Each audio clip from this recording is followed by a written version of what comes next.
सुरेशदादा जैन यांना दोन्ही बाजूने आम्ही ठरवलंय की त्यांना मुख्यमंत्री करायचं, एवढं फक्त बाळासाहेबांना सांगायचं. ठीक. मी वर गेलो, रूममध्ये काळोख, शांतता. आम्ही अरे तुरेमध्ये बोलायचो म्हणून मी हाक मारली. म्हटलं हे काका गाढ झोपले होते. म्हटलं काका उठ, हे काका उठ. माझ्या बघितलं माझ्याकडे. काय रे? म्हटलं नाही, ती सगळे खाली जावडेकर वगैरे सगळी मंडळी आली आहेत. म्हटलं बरं मग? नाही ते म्हणतात ते मुख्यमंत्रीपदाचा विषय झाला आहे म्हणून. म्हटलं बघ ते म्हणाले काय झालं?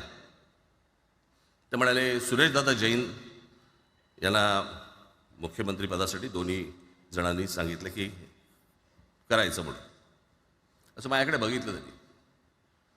त्यांना जाऊन सांग महाराष्ट्राचा मुख्यमंत्री मराठीच होईल, दुसरा कोणी होणार नाही.